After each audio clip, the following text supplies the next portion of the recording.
सनी देओल के बेटे करण देओल की मैरिज में धर्मेंद्र की वाइफ प्रकाश देओल और हेमा मालिनी के बीच में काफी मीडिया ट्रायलबाजी हुई। बहुत लोगों ने कहा कि प्रकाश देओल हेमा मालिनी आमने सामने आ सकती हैं इस मैरिज इवेंट में, जबकि ऐसा नहीं हुआ, जो कि आगे आने वाले टाइम में भी पॉसिबल नहीं लगता।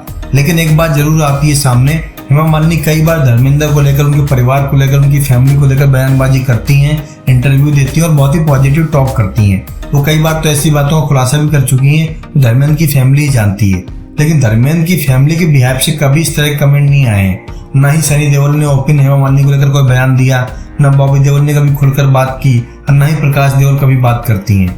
हालांकि हेमा मालिनी कहती है कि प्रकाश के साथ वो कभी मुलाकात नहीं कर पाई है और ना ही करेंगे, बिकॉज सौतन का मामला है, आमने सामने ना है तो बेहतर है। लेकिन एक बार अपने पूरे कैरियर में, पूरी लाइफ में धर्मेंद्र की वाइफ प्रकाश देओल ने सिर्फ एक बार अपनी जुबान खोली थी और हेमा मालिनी को लेकर बहुत अच्छी बात कही थी।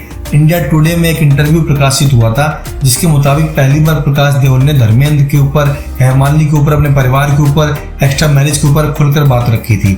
उन्होंने कहा था कि धर्मेंद्र ने जो भी किया वो ठीक नहीं किया, बिकॉज एक पति के तौर पर उनके साथ धोखा हुआ है। वो एक अच्छे पिता हैं, बिकॉज अपने बच्चों का पूरा ध्यान रखते हैं, लेकिन अच्छे पति नहीं है। लेकिन वो कहती हैं कि वो धर्मेंद्र को दोष नहीं देती, बिकॉज हेमा मालिनी को अगर चूज करना होगा किसी को तो हमेशा प्रकाश देओल से बेटर हेमा मालिनी लगेंगी। धर्मेंद्र ने भी अपनी प्रकाश के सामने हेमा को चूज किया, इसलिए वो मोस्टली हस्बैंड की तरह उनको ब्लेम नहीं करेंगी। हाँ, ये बात जरूर कहती हैं वो कि हेमा मालिनी को ऐसा नहीं करना चाहिए था, बिकॉज हेमा ने जो किया उससे एक परिवार टूटता है और उनकी भावनाएं बिगड़ती हैं।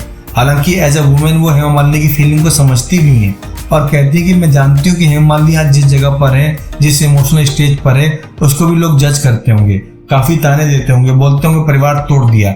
ऐसे में उसकी हिम्मत की बात है कि वो अकेले रहती है, अपनी गरिमा को फॉलो करती है, अपने करियर को स्टेब्लिश करती है, अपनी बच्चों को पालती है और कभी कोई नेगेटिव बयानबाजी नहीं करती।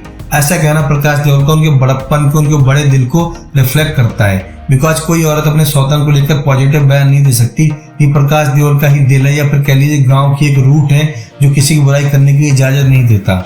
धर्मेंद्र खुलकर नहीं बोलते, लेकिन उनको दुख बहुत होता है, बिकॉज जब हेमा मालिनी की बेटियों की शादी होती है तब ये परिवार दूर रहता है, और जब सनी देओल की बेटी की शादी हुई तब हेमा मालिनी उनकी बेटियां दूर रहीं। जबकि सनी देओल ने ईशा देओल को बुलाया था, लेकिन ईशा किस मुंह से जाती, उनकी माँ नहीं जाएंगी तो वो क्यों जाएंगी। तो जाहिर सी बात है धर्मेंद्र ने रोते हुए इंस्टाग्राम पर पोस्ट भी डाली है और कहा है कि मैं माफी मांगता हूँ अपनी बेटियों से, अपने दामादों से कि मैं आपसे बात नहीं कर पाया। इशारा इसी बात को लेकर था कि एक परिवार एक साथ नहीं हो पा रहा है। लेकिन प्रकाश देओल की बयानबाजी में काफी गूढ़ अर्थ छुपे हुए हैं। धर्मेंद्र की पहली वाइफ ये बात समझती है कि आखिर दोनों परिवारों के बीच में जो पतली सी लाइन है इज्जत की, वो बनी रहनी चाहिए, बिकॉज जैसे ही आमने सामने होंगे पुराने जख्म ताजा होंगे और बात बिगड़ सकती है। तो यहाँ पर सगी बीबी और सौतन के बीच का जो इक्वेशन है बहुत इंस्पायरिंग है, और हेमा और प्रकाश के बीच का जो इक्वेशन है, जो भी केमिस्ट्री कह लीजिए, बहुत पॉजिटिव है, बहुत इंस्पायरिंग है। और ऐसा ही अगर हो जाए तो घर के पारिवारिक विवाद कलह काफी हद तक कम हो जाए।